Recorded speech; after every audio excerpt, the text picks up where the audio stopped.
Hello miss రావు. ఆంధ్రప్రదేశ్ ముఖ్యమంత్రి చంద్రబాబు నాయుడు గారు అనేక విజయాలని ఆస్వాదించారు. కానీ అన్నిటికంటే పెద్ద విజయం ఇప్పుడు తాజాగా సాధించినటువంటి విజయం.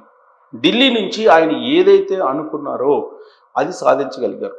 పోలవరం విషయంలో, పోలవరం ఎత్తు విషయంలో అనేక రకాలుగా రాజకీయపరమైన ఆరోపణలు ఎదుర్కొన్నారు ఆయన.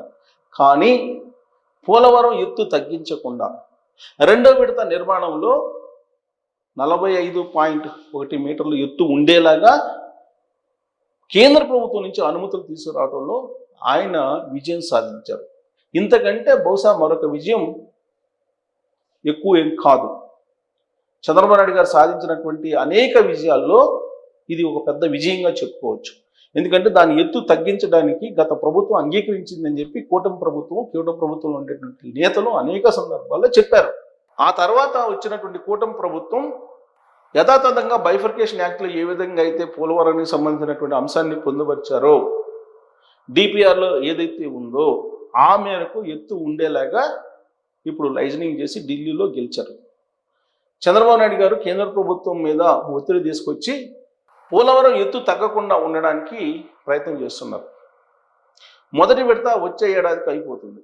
రెండో విడత ప్రారంభంగా అవుతుంది. రెండో విడతలో ఎత్తుకు తగిన విధంగా భూ సమీకరణ జరగబోతుంది. ముంపు ప్రాంతాలకు సంబంధించినటువంటి దాదాపు 30,000 కోట్ల రూపాయలు మళ్ళా ఇప్పుడు పరిహారం ఇవ్వాల్సి వచ్చింది. దానికి సంబంధించినటువంటి ఏర్పాట్లు కూడా చేస్తున్నారు. కేంద్ర ప్రభుత్వం కూడా సహకారం అందిస్తుంది. ఎన్డీఏలో కీలక భాగస్వామిగా తెలుగుదేశం పార్టీ ఉన్నందుకు అనేకమైనటువంటి బెనిఫిట్స్ కనిపిస్తూ ఉన్నాయి. దాంట్లో ప్రధానమైనది అమరావతి నిర్మాణం. అనేక ఫైనాన్స్ సంస్థల ద్వారా ఫండ్స్ ఇప్పిస్తూ ఉన్నారు.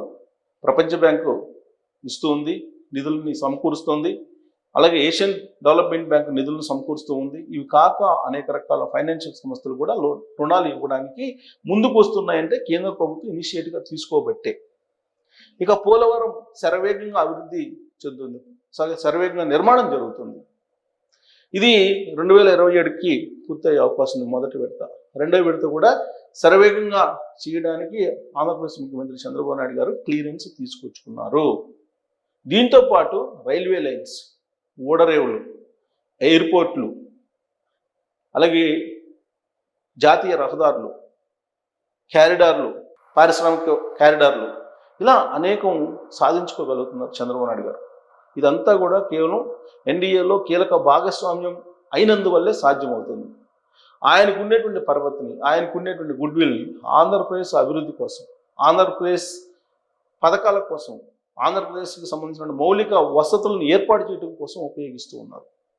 ఇప్పుడు పోలవరంలో సాధించినటువంటి విజయం అత్యంత ఇంపార్టెంట్. ఆ విజయం ఏంటి, దాంట్లో ఉండేటువంటి ఇంపార్టెన్స్ ఏంటి అనేది తెలుసుకుందాం. 194.6 టీఎంసీల నీటి నిల్వపై తొలిసారి పీపీఏ ప్రస్తావన.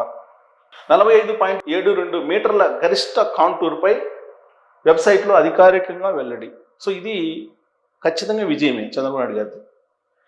రెండో దశకు ప్రధాన కట్టడాల్లో మార్పు ఉండదు.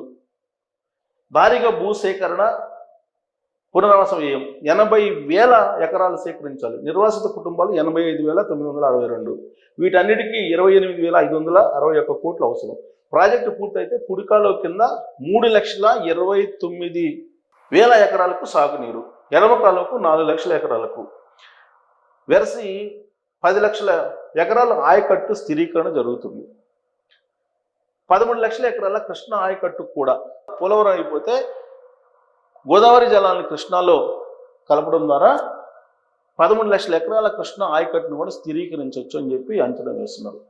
సో పోలవరం ప్రాజెక్టును 45.72 మీటర్ల ఎత్తులో నిర్మిస్తారా, 194.60 టీఎంసీల నీటిలో ఉంటుందా లేదా అన్న సందేహాలకు తెరబడింది. ఇప్పటివరకు ఇలాంటి సందేహాలు, రాజకీయపరమైన ఆరోపణలు, ప్రత్యారోపణలు అనేకం విన్నాం. దానికి తెరబడింది.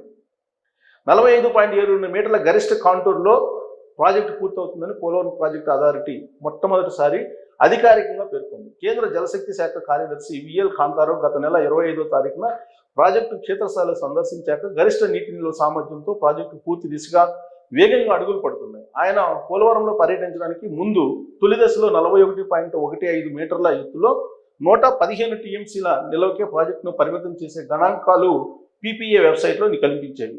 ఆయన పర్యటన తర్వాత పోలవరం చిత్రమే పూర్తిగా మారిపోయింది. రెండో దశలో 45.72 మీటర్ల కాంటూర్లో నీటి నిల్వకు అవసరమయ్యే కేంద్ర అటవీ పర్యావరణ అనుమతులు, స్టాఫ్ వర్క్ ఆర్డర్ ఎత్తివేత వంటి వాటిపై జలశక్తి శాఖ చర్యలు తీసుకుంటుందని కాంతారావు స్వయంగా వెల్లడించారు. భూసేకరణ, సహాయ పునరావాస కార్యక్రమాలను కేంద్రమే చూసుకుంటుందని హామీ ఇచ్చారు. ఈ క్రమంలోనే గరిష్ట మట్టం 45.72 మీటర్ల కాంటూర్లో నీటి నిల్వ చేస్తున్నట్లుగా పీపీఏ తన వెబ్సైట్లో వెల్లడించింది. దరిమిల పోలవరం మొదటి దశ పనులు పూర్తి కానున్నందున రెండో దశకు ఇప్పటి నుంచి సన్నద్ధమవుతున్నామని సంకేతాలను జలశక్తి ఇచ్చినట్లయింది. వచ్చే ఏడాది జూన్ కల్లా తొలి దశ పూర్తి. పోలవరం తొలి దశ పనులు వచ్చే ఏడాది జూన్ నాటికి పూర్తి చేస్తామని జల వనరుల శాఖ ధీమాగా చెప్తోంది. 2454 మీటర్ల పొడవైనటువంటి ఎర్త్ కమ్ రాక్ పిల్ డ్యామ్ పనులు అప్పటికల్లా పూర్తి చేస్తామని కాంట్రాక్ట్ సంస్థ చెప్తోంది. దాదాపు 50 లక్షల క్యూసెక్లు గోదావరి జలాలను బయటకు వదిలే సామర్థ్యంతో 1118 మీటర్ల పొడవైన స్పిల్వేను ఇప్పటికే నిర్మించారు. 181 కిలోమీటర్ల ఎడమ ప్రధాన కాలువ ద్వారా పరివాహక ప్రాంతాల్లో 4 లక్షల ఎకరాలకు సాగునీరు అందుతుంది. 178 కిలోమీటర్ల కుడి ప్రధాన కాలువ ద్వారా 3,20,000 ఎకరాలకు సాగునీరు అందుతుంది.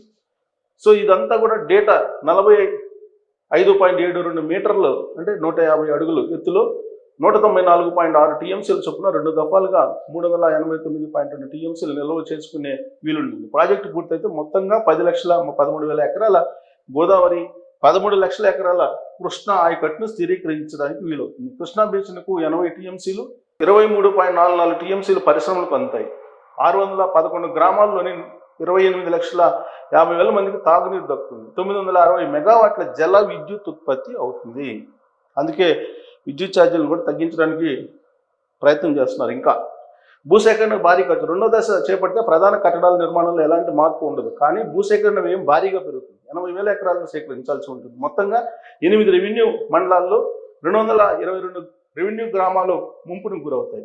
85,962 నిర్వాసిత కుటుంబాలు తరలింపునకు భూసేకరణ సహాయ పునరావాసానికి 28,561.43 కోట్లు అవసరం అవుతాయంటే సుమారు 30,000 కోట్లు.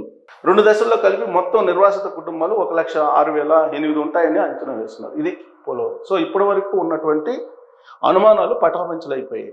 గోదావరి నది మీద పోలవరం డ్యామ్ ఎత్తు 45.72 ఉంటుందని చెప్పి కేంద్ర ప్రభుత్వమే జలశక్తి శాఖే అనౌన్స్ చేసింది తన వెబ్సైట్లో. కాబట్టి ఇప్పటి వరకు ఉన్నటువంటి అనుమానాలకి పటాపంచలు బ్రేక్ వేస్తూ నిర్ణయం వెలువడింది. కాబట్టి ఇది చంద్రబాబు నాయుడు గారు ఎన్డీఏలో భాగస్వామ్యం ఉన్నందువల్ల సాధించినటువంటి ఒక విజయంగా చెప్పుకోవచ్చు. దీని మీద మీరు కామెంట్ చేయొచ్చు. Thank you.